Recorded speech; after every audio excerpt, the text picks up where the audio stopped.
ಬಾ ಬಾ ಬಾ ಕೂತ್ಕೋ ಕೂತ್ಕೋ ಕೂತ್ಕೋ. ಏ ಸೋಗ್ಲಾಡಿ, ದಂಡ್ಪಿಂಡ ಬಂದಿದ್ದಾನೆ, ಅವನಿಗೂ ಒಂದು ಲೋಟ ಕಾಫಿ ತಂದ್ಕೊಳಮ್ಮ. ಅಲ್ಲ ಕಣೋ, ನಿಮ್ಮಮ್ಮ ಮಾಡಿದ ಡ್ಯಾನ್ಸು ನಿಂಗೆ ತುಂಬ ಇಷ್ಟ ಆಯ್ತಂತೆ, ಖುಷಿ ಕೊಡ್ತಂತೆ. ಸೋಗ್ಲಾಡಿ ಹೇಳಿದ್ಲು, ನೀನು ಮಾತ್ರ ಬಾಯ ಬಿಡ್ಲಿಲ್ವಲ್ಲೋ. ಅವನ್ ಹಾಗೆ ಅಲ್ವಾ ತಾತ, ಮನ್ಸಲ್ಲಿರೋ ಮಾತನ್ನ ಹೊರಗಡೆ ಹೇಳ್ಬಿಟ್ರೆ ಅದು ತೂಕ ಕಡಿಮೆ ಆಗ್ಬಿಡತ್ತಂತೆ. ಅದಕ್ಕೆ ಮನ್ಸಲ್ಲೇ ಇಟ್ಕೊಂಡು ಆರಾಧಿಸ್ತಾರೆ. ತಗೋ ಸಮರ್ಥ್ ಕಾಫಿ.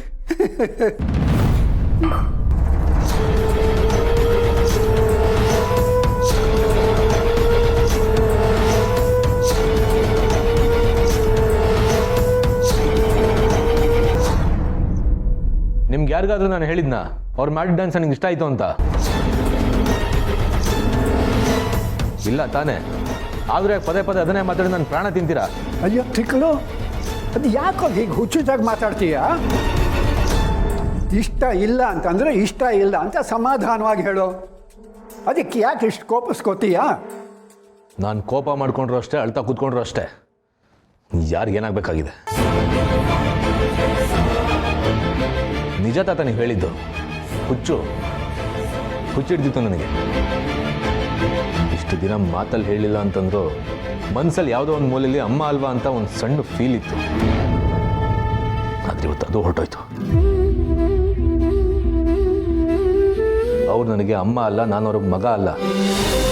ಈ ಸತ್ಯ ನನಗೆ ಇವತ್ತು ಅರ್ಥ ಆಯಿತು. ಅಲ್ಲಲ್ಲ, ಅರ್ಥ ಆಗಿದ್ದಲ್ಲ, ನಮ್ಮ ಗ್ರೇಟ್ ಮೇಡಮ್ ಅವರು ಅರ್ಥ ಮಾಡಿಸಿದ್ದು. ಸಮರ್ಥ್, ಯಾಕೆ ಹೀಗೆ ಮಾಡ್ತಿದ್ಯಾ? ಅಮ್ಮ ಏನು ಹೇಳಿದ್ರು? ಯಾಕೆ ಇಷ್ಟೊಂದು ಕೋಪ ಮಾಡ್ಕೊಳ್ತಿದ್ಯಾ? ಇನ್ನೇನು ಮಾಡಬೇಕು? ತಲೆ ಚುಚ್ಕೊಂಡು ಅಳ್ಬೇಕಾ? ಪ್ರಪಂಚದಲ್ಲೇ ದೊಡ್ಡ ಆಸ್ತಿ ಯಾವ್ದು ಹೇಳು? ಪ್ರೀತಿ. ಅದರಲ್ಲೂ ತಾಯಿ ಪ್ರೀತಿ ಅಂದರೆ ಅದಕ್ಕಿಂತ ದೊಡ್ಡ ಆಸ್ತಿ ಯಾವುದೂ ಇಲ್ಲ ಅಂತಾರೆ. ಆದರೆ ನನ್ನ ಪಾಲ್ಗೆ ಆ ತಾಯಿ ಪ್ರೀತಿ ಅನ್ನೋ ದೊಡ್ಡ ಆಸ್ತಿ ಸಿಗಲೇ ಇಲ್ಲ. ಆಸ್ತಿ ಇರೋದು ಮನೇನ ಹುಡ್ಕೊಂಡು ಆ ತಾಯಿ ಪ್ರೀತಿ ಹೊರಟೋಯ್ತು. ಹೇ, ಅವಳು ನಿನ್ನನ್ನು ಹೆತ್ತವಳು ಕಣೋ, ನಿನ್ನ ತಾಯಿ. ತಾಯಿನ ಹೀಗೆ ಬಾಯಿಗೆ ಬಂದಾಗಂದ್ರೆ ನೀನು ನರಕಕ್ಕೆ ಹೋಗ್ತೀಯ. ಈಗೇನು ಸ್ವರ್ಗದಲ್ಲ ಇದ್ದೀನಿ? ಹೆತ್ತ ತಾಯಿಗೆ ಬೇಡವಾಗಿರೋ ಮಗ ಸ್ವರ್ಗದಲ್ಲಿದ್ರು ನರ್ಕಾನೇ ಅದು. ಸಮರ್ಥ್, ಅಮ್ಮ ಯಾವತ್ತೂ ನಿನ್ನನ್ನು ಬೇಡ ಅಂತ ಹೇಳಿಲ್ಲ. ನೀನೇ ಅಮ್ಮನಿಂದ ದೂರ ಇರೋದು. ಅದೇ, ಇನ್ನೂ ಬಾಯಿ ಬಿಟ್ಟು ಬೇಡ ಅಂದಿಲ್ಲ ಅಷ್ಟೇ. ಅವ್ರು ಡ್ಯಾನ್ಸ್ ಕಲ್ತಿದ್ದಾರೆ, ತುಂಬ ಚೆನ್ನಾಗಿ ಡ್ಯಾನ್ಸ್ ಮಾಡ್ತಿದ್ದಾರೆ ಅಂತ ಹೇಳ್ತಿದ್ರಲ್ಲ, ಆ ಡ್ಯಾನ್ಸ್ ಕಲ್ತಿದ್ದು ಯಾರಿಗೋಸ್ಕರ ಗೊತ್ತಾ? ಅವ್ರು ಶ್ರೀಮಂತರ ಮಗ ಇದ್ದಾನಲ್ಲ ಅಭಿ, ಅವನಿಗೋಸ್ಕರ. ಅವನ್ನ ಮೆಚ್ಚಿ ಅವನ ಬಾಯಿಂದ ಅಮ್ಮ ಅಂತ ಕರ್ಸ್ಕೊಳ್ಳೋಕ್ಕೋಸ್ಕರ. ಎಲ್ಲ ಬರೀ ಸ್ವಾರ್ಥ. ನೋಡು ಸಮರ್ಥ್, ತುಳಸಿದು ತಾಯಿ ಹೃದಯ. ತಾಯಿನೇ ಇಲ್ಲದೆ ಇರೋ ಆ ಮಕ್ಕಳಿಗೆ ತಾಯಿ ಸ್ಥಾನ ತುಂಬೋದಕ್ಕೆ ಹೊರಟಿದ್ದಾಳೆ ನಿನ್ನ ತಾಯಿ. ಆದರೆ ನಿನಗದು ಇಷ್ಟ ಇಲ್ಲ. ಅದರಿಂದ ನೀನಾಗೆ ಅವಳನ್ನು ದೂರ ಇಡ್ತಾ ಇದ್ದ. ಇಲ್ಲಿ ಸ್ವಾರ್ಥ ಇರೋದು ಅವಳದ್ದಲ್ಲ, ನಿನ್ನದು. ತಾತ, ಇನ್ನೇನು ಮತ್ತೆ?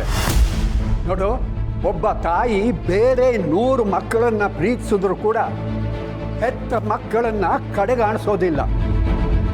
ಅವಳು ನಿನ್ನೂ ಅಷ್ಟೇ ಪ್ರೀತಿಸ್ತಾಳೆ, ನಿನ್ನಿಂದ ಅಷ್ಟೇ ಪ್ರೀತಿನೂ ಬಯಸ್ತಾಳೆ. ಆದರೆ ಅದು ನಿನ್ನ ಹಾಳು ತಲೆಗೆ ಹೋಗ್ತಾ ಇಲ್ವಲ್ಲ.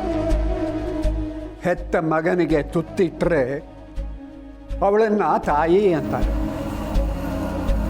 ಹೆರದೇ ಇರೋ ಮಕ್ಕಳಿಗೂ ತುತ್ತಿಟ್ರೆ ಅವಳನ್ನ ಮಹಾತಾಯಿ ಅಂತಾರೆ ಕಣೋ. ಭೂಮಿ ತಾಯಿಗಿರುವಂಥ ಗುಣ ಇಂಥ ಮಹಾತಾಯಿಯರಿಗೆ. ಅರ್ಥ ಮಾಡ್ಕೋ. ಬೇಕಾಗಿಲ್ಲ ನನಗೆ ಭೂಮಿ ತಾಯಿ ಅಂತ ತಾಯಿ ಬೇಕಾಗಿಲ್ಲ. ಹೆತ್ತು ಮಕ್ಕಳನ್ನ ನಡು ನೀರಲ್ಲಿ ಬಿಟ್ಟು ಶ್ರೀಮಂತರ ಮನೆಗೆ ಸೊಸೆಯಾಗಿ ಹೋಗಿ ಅಲ್ಲಿರೋ ಮಕ್ಕಳ ಹತ್ರ ಅಮ್ಮ ಅನ್ಸ್ಕೊಳ್ಳೋ ತಾಯಿ ನನ್ನ ತಾಯಿನೇ ಅಲ್ಲ.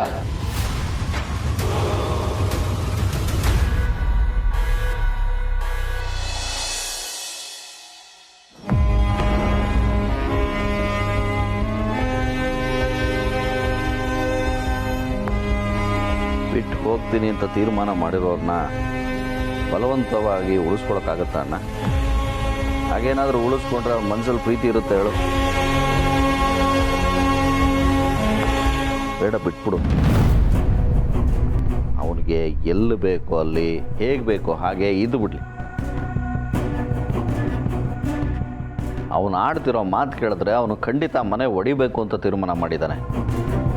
ಅಂಥವ್ನ ಮಗ ಅನ್ಕೊಳ್ಳೋದಕ್ಕಿಂತ ಅವಿ ಒಬ್ಬನ್ನೇ ಮಗ ಅಂದ್ಕೊಂಡು ಸುಮ್ಮನಿರೋದು ವಾಸಿ.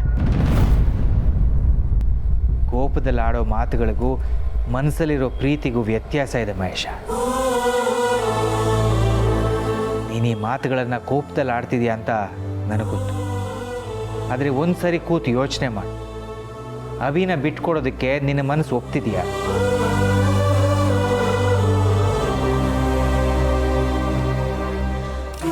ನೋಡಿದೆಯಾ, ಬಾಯಲ್ಲಿ ಹೇಳೋದು ಸುಲಭ, ಆದರೆ ಸಂಬಂಧಗಳನ್ನು ಮರೆತು ಬದುಕೋದು ತುಂಬ ಕಷ್ಟ. ಹೆತ್ತ ಮಗ ದೂರ ಹೋಗ್ತೀನಿ ಅಂದಾಗ ಅದಕ್ಕಿಂತ ದೊಡ್ಡ ನರಕ ಇನ್ನಿಲ್ಲ. ಯಾಕೆ ಹೀಗೆ ಹಠ ಮಾಡ್ತಿದ್ದಾನೋ ಏನು? ಅವ್ನು ಹಠ ಮಾಡ್ತಿದ್ದಾನಷ್ಟೇ. ಅವನಿಗೂ ಮನ್ಸಿನ ಯಾವುದೇ ಮೂಲೆಯಲ್ಲಿ ಈ ಮನೆ ಬಿಟ್ಟು ಹೋಗೋಕೆ ಇಷ್ಟ ಇಲ್ಲ. ಯೋಚನೆ ಮಾಡಬೇಡಿ, ಅವನು ಈ ಮನೆಯಿಂದ ದೂರ ಆಗಲ್ಲ. ಹೌದು ಮಾವ, ಈ ಮನೇಲಿ ಎಲ್ಲರ ಮನಸ್ಸಲ್ಲೂ ಪ್ರೀತಿ ಇದೆ. ಆ ಪ್ರೀತಿಗೆ ಎಲ್ಲರನ್ನೂ ಒಂದು ಮಾಡೋ ಶಕ್ತಿ ಇದೆ. ನನಗೆ ನಂಬಿಕೆ ಇದೆ, ಯಾವುದೇ ಕಾರಣಕ್ಕೂ ಅಭಿ ಈ ಮನೆ ಬಿಟ್ಟು ಹೋಗಲ್ಲ. ಪೂರ್ಣಿ ಮಾತು ನಿಜ.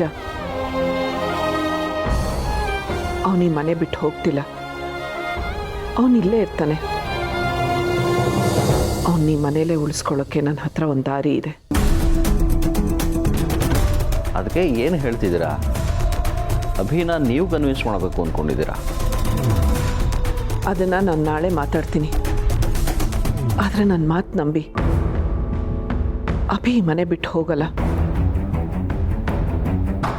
ಹೌದು, ಅವನು ಈ ಮನೆ ಬಿಟ್ಟು ಹೋಗದೆ ಇರೋ ಹಾಗೆ ನಾನು ಒಂದು ದಾರಿ ಯೋಚನೆ ಮಾಡಿದ್ದೀನಿ. ಒಟ್ಟಿನಲ್ಲಿ ನಾವು ಯಾರೂ ಅವನ್ನ ಬಿಟ್ಕೊಡ್ತಿಲ್ಲ ಅಷ್ಟೆ. ಅವನು ಈ ಮನೆಯಲ್ಲೇ ಇರ್ತಾನೆ. ನಾಳೆ ಚಾನೆಲ್ ಇಂಟರ್ವ್ಯೂ ಮುಗಿತಿದ್ದ ಹಾಗೆ ಅದ್ರ ಬಗ್ಗೆ ಹೇಳ್ತೀನಿ.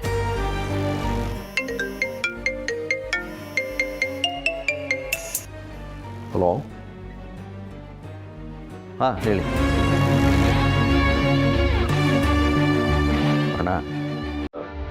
ಜೀ ನ್ಯೂಸ್ನವರು ನಾಳೆ ಬರೋಕ್ಕಾಗಲ್ಲ ಅಂತ ಹೇಳ್ತಿದ್ದಾರೆ.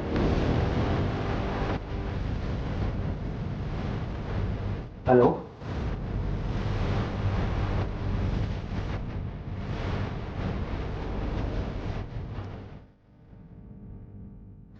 ಅಮ್ಮ, ಅಭಿ ಹೋಗದೆ ಇರೋ ಹಾಗೆ ಏನೋ ಒಂದು ದಾರಿ ಹುಡುಕಿದ್ದೀನಿ ಅಂತ ಹೇಳಿದ್ರಲ್ಲ, ಏನದು? ಅದು ನಾಳೆ ನಿನಗೆ ಗೊತ್ತಾಗತ್ತೆ ಪೂರ್ಣಿ. ಒಟ್ಟಿನಲ್ಲಿ ಈ ತುಂಬಿದ ಕುಟುಂಬ ಒಡಿಬಾರ್ದು. ತಂದೆ ಮಕ್ಕಳು ಯಾವಾಗಲೂ ನಗ್ನಗ್ತಾ ಖುಷಿಯಾಗಿರಬೇಕು, ಅದಷ್ಟೇ ನನ್ನ ಆಸೆ.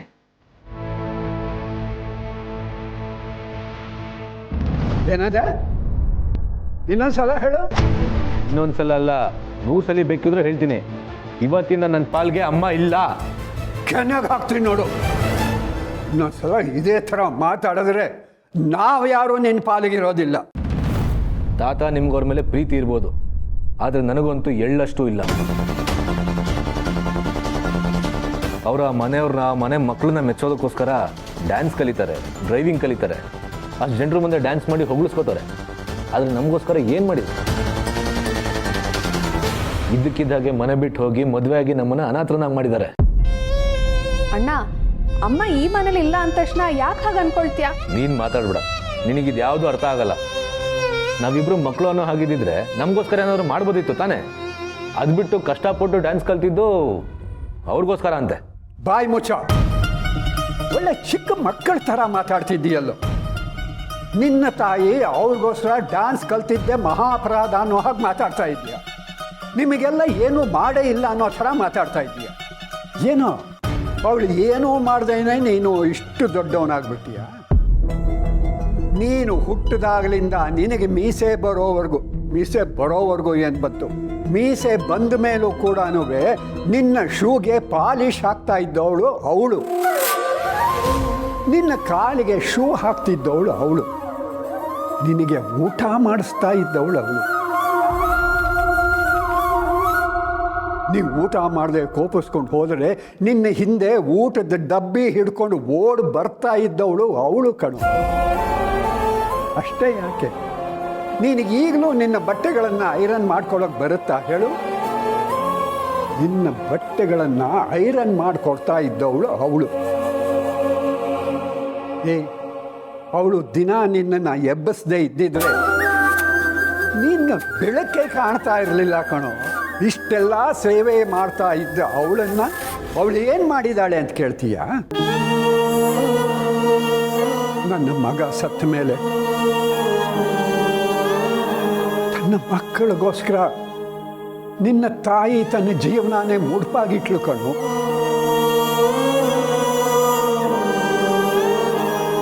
ಅವಳ ಆ ಒಂಟಿತನ ನೋಡ್ಲಾರ್ದೆ ನಾನೇ ಎಷ್ಟೋ ಸಲ ಬೇರೆ ಮದುವೆ ಆಗಮ್ಮ ಅಂತಂದರೆ, ಇಲ್ಲ ಮಾವ, ನನ್ನ ಮಕ್ಕಳಿಗೋಸ್ಕರ ನಾನು ಬದುಕಬೇಕು, ನನಗೆ ಬೇರೆ ಯಾವ ಆಸೆನೂ ಇಲ್ಲ ಅಂತ ಅಂದುಬಿಟ್ಲು.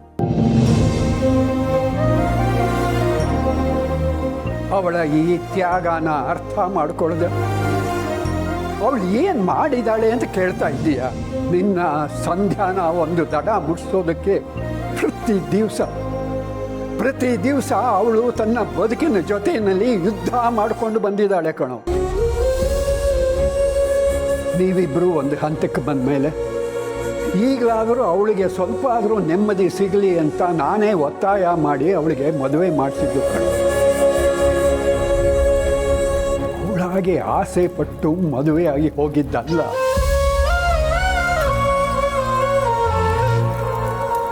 ಹೆತ್ತ ತಾಯಿ ಬಗ್ಗೆ ತಿಳ್ಕೊಳ್ಳೋ ಅರ್ಹತೆ ಇಲ್ಲದೆ ಇರೋ ನೀನು. ಅಂದಮೇಲೆ ಅವಳ ಬಗ್ಗೆ ಮಾತಾಡೋ ಯೋಗ್ಯತೆನೋ ನಿನಗಿಲ್ಲ. ನಿನಗೆ ಬುದ್ಧಿ ಹೇಳಿ ಏನೂ ಪ್ರಯೋಜನ ಇಲ್ಲ ಕಣೋ. ಈ ಜನ್ಮದಲ್ಲಿ ನಿನಗೆ ಬುದ್ಧಿ ಬರೋದಿಲ್ಲ. ನಿಜವಾದ ತ್ಯಾಗಕ್ಕೆ, ನಿಜವಾದ ಪ್ರೀತಿಗೆ ನೀನು ಬೆಲೆ ಕೊಡೋನಲ್ಲ ಕಣೋ. ಆಯಿತು ಬಿಡಿ, ನಿಮ್ಮ ದೃಷ್ಟಿಲಿ ಅವರು ಗ್ರೇಟ್ ಇರ್ಬೋದು, ಆದರೆ ನನ್ನ ದೃಷ್ಟಿಲಲ್ಲ. ನನ್ನ ಸಂಕಟ, ನನ್ನ ನೋವು ನಿಮ್ಗೆ ಯಾರಿಗೂ ಅರ್ಥನೂ ಆಗಲ್ಲ.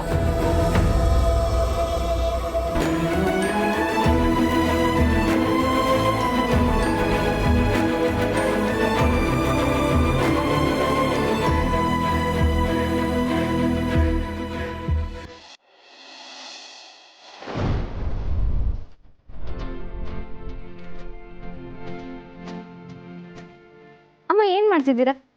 ಇವತ್ತು ಡೆಲ್ಲಿಯಿಂದ ಮಾವನ್ ಫ್ರೆಂಡ್ ಚೌಧರಿ ಅವ್ರು ಬರ್ತಿದ್ದಾರೆ, ಗೊತ್ತಿದೆ ಅಲ್ವಾ? ಗೊತ್ತಿದೆ ಪೂರ್ಣಿ, ಅದಕ್ಕೆ ತಿಂಡಿಗಳೆಲ್ಲ ಮಾಡ್ತಾ ಇದ್ದೀನಿ. ಅವ್ರಿಗೆ ಮಾಧವ್ ಅವ್ರ ಅಡುಗೆ ಬಗ್ಗೆ ಗೊತ್ತು, ಆದರೆ ಈ ಮನೆ ರುಚಿ ಬಗ್ಗೆ ಗೊತ್ತಾ? ನೋಡು, ಪುಳಿಯೋಗರೆ ಮಾಡಿದ್ದೀನಿ, ಕೇಸರಿ ಬಾತಿದೆ, ಪೊಂಗಲ್ಲು, ಸಿಹಿ ಪೊಂಗಲ್ಲು. ಸಾಕಲ್ವಾ?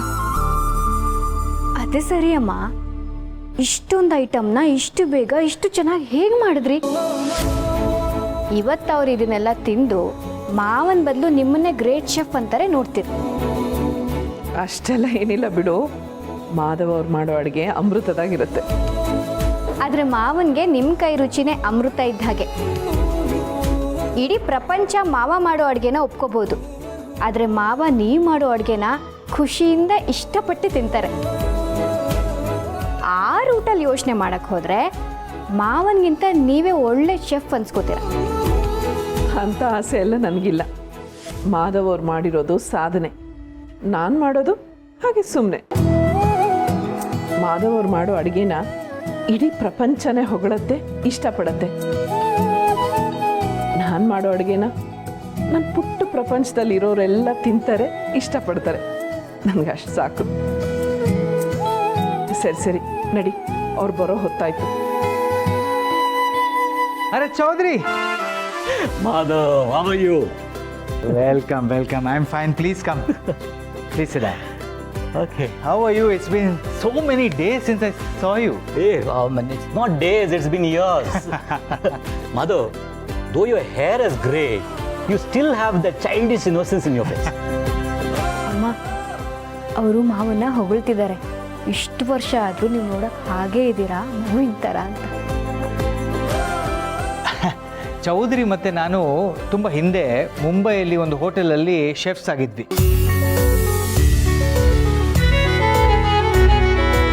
ಈಗ ಚೌಧರಿ ಇಂಡಿಯಾದಲ್ಲೇ ದೊಡ್ಡ ಬಿಸ್ನೆಸ್ ಮ್ಯಾನ್. ಭಾರತದಲ್ಲಿ 8, ಆಮೇಲೆ ದುಬೈಯಲ್ಲಿ 2 5 ಸ್ಟಾರ್ ಹೋಟೆಲ್ಸ್ ಇದೆ. ಆದರೂ ನಮ್ಮ ಮನೆ ಬಗ್ಗೆ ಇವ್ರಿಗೆ ತುಂಬ ಅಭಿಮಾನ. ಅಡುಗೆ ಬಗ್ಗೆ ಇವತ್ತಿಗೂ ಅದೇ ಆಸಕ್ತಿ ಇದೆ.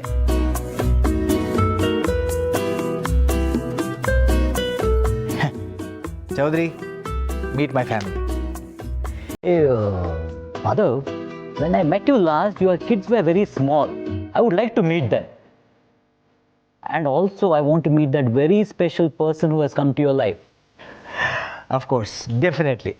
I will introduce you to her. But first, this is my elder son Avi, and this is my younger son Abhi. Hey, yaar, ये तो इतने बड़े हो गए. Usually, kids fight with each other when they are small. But these both were so loving and caring with each other. ಸಾಮಾನ್ಯವಾಗಿ ಅಣ್ಣ ತಮ್ಮದಿರು ಚಿಕ್ಕ ವಯಸ್ಸಲ್ಲಿ ಜಗಳ ಆಡ್ತಾರೆ, ಆದರೆ ನೀವು ಆಗ್ಲಿಂದನೂ ತುಂಬ ಪ್ರೀತಿಯಿಂದ ಇದ್ದೀರಾ ಅಂತ ಹೇಳ್ತಿದ್ದಾರೆ. I believe the same love and bonding is still existing with you. Am I right?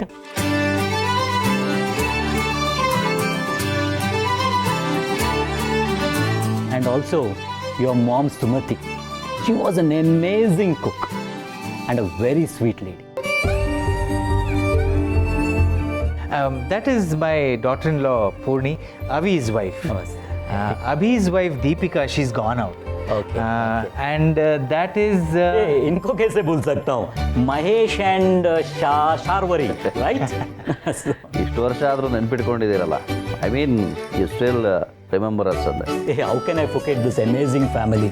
The love, the bonding, the achievements. It's very inspiring and remembering.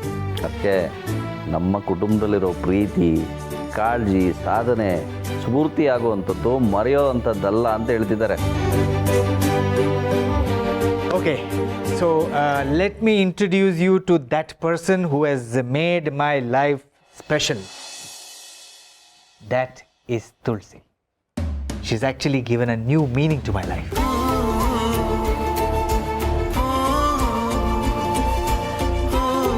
Hello Tulsi ji, नमस्ते. जब भी मुझे माधव फोन करता है, he always talks about.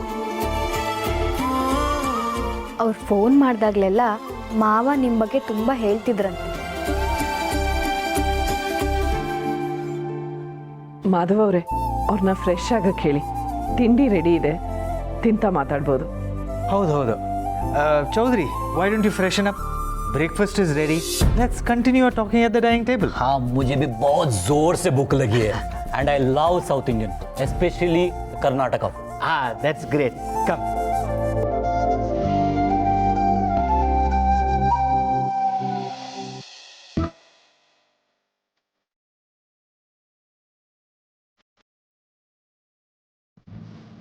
ಅಮ್ಮನ ವಿಷಯಕ್ಕೆ ಬೇಜಾರಾಯ್ತೇನೋ.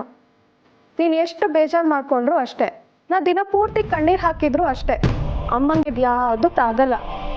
ಅಮ್ಮ ಈಗಾಗಲೇ ನಮ್ಮಿಂದ ತುಂಬ ದೂರ ಹೊರಟೋಗಿದ್ದಾಳೆ ಅಣ್ಣ. ಪರವಾಗಿಲ್ಲ ಬಿಡು, ಅವರಿಗೆ ತುಂಬ ಎತ್ತರದಲ್ಲಿದ್ದಾರೆ. ಅಂತಸ್ತಿರೋರು ಆಕಾಶದಲ್ಲಿದ್ದ ಹಾಗೆ ಇರ್ತಾರೆ. ನಾವು ಬಡವರು ಭೂಮಿ ಮೇಲೆ ಇರಬೇಕು. ಆಕಾಶಕ್ಕೂ ಭೂಮಿಗೂ ಸಂವಾದ ಇದೆ ಅಂದ್ಕೊಂಡ್ರೆ ನಾವು ದಡ್ರಷ್ಟೇ. ನನಗೆಲ್ಲ ಗೊತ್ತಾಯ್ತು ಅಣ್ಣ. ಅಮ್ಮ ಇಷ್ಟೊಂದು ಬದಲಾಗ್ತಾಳೆ ಅಂತ ನಾನು ಅನ್ಕೊಂಡೇ ಇರಲಿಲ್ಲ. ಅವಳಿಗೆ ಯಾವಾಗಲೂ ಆ ಮಕ್ಕಳ ಬಗ್ಗೆನೇ ಯೋಚನೆ ಅಂತೆ. ಅಪ್ಪಿ ತಪ್ಪಿ ನಮ್ಮ ಹೆಸರು ಕೇಳಿದ್ರು ಅವಳಿಗೆ ಆಗಲ್ವಂತೆ. ನಮ್ಮ ಬಗ್ಗೆ ಯಾವಾಗಲೂ ಏನೇ ಮಾತಾಡಿದ್ರು ನೆಗೆಟಿವ್ ಆಗೇ ಮಾತಾಡ್ತಾಳಂತೆ. ಆ ಅಭಿಗೆ ಅಮ್ಮನ ಕಂಡ್ರೆ ಆಗೋದೇ ಇಲ್ವಂತೆ. ಆದ್ರೂ ಮಗ ಮಗ ಅಂತ ಅವನ್ನ ಮೆಚ್ಚೋಕೆ 3 ಹೊತ್ತು ಪ್ರಯತ್ನ ಪಡ್ತಾನೆ ಇರ್ತಾಳಂತೆ. ನಿಜನಾ ಅಣ್ಣ? ಹಾಗಾದ್ರೆ ಸುಮ್ಮನೆ ನೀನ್ ಎದುರುಗಡೆ ಬಂದಾಗ ಬಾಯಿ ಮಾತಿಗೆ ಪಾಪು ಪಾಪು ಅಂತ ಮಾತಾಡ್ತಾಳ ಅಷ್ಟೇ. ನನಗೂ ಹಾಗೆ ಅನಿಸ್ತಾ ಇದೆ. ಆದರೆ ಅದೆಲ್ಲ ನಿಜನೇ ಆಗಿದ್ರೆ ತುಂಬ ನೋವಾಗುತ್ತಲ್ವಾ?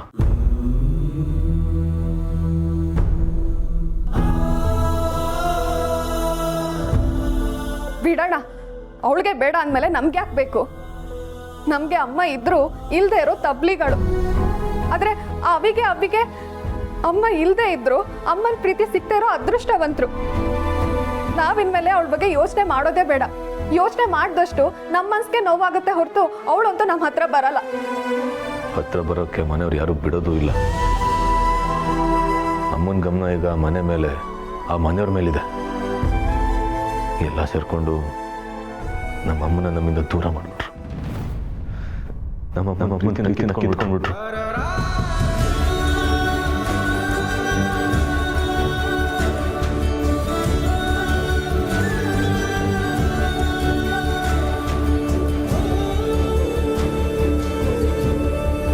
ಪರವಾಗಿಲ್ಲ ಬಿಡೋಣ. ನಮ್ಮನ್ನ ಅಮ್ಮ ಇಷ್ಟೊಂದು ತಾತ್ಸಾರ ಮಾಡಬೇಕಿದ್ರೆ ನಾವು ಮಾತ್ರ ಅಮ್ಮ ಅಮ್ಮ ಅಂತ ಅಳ್ಕೊಂಡು ಕೂತ್ರೆ ಏನು ಪ್ರಯೋಜನ?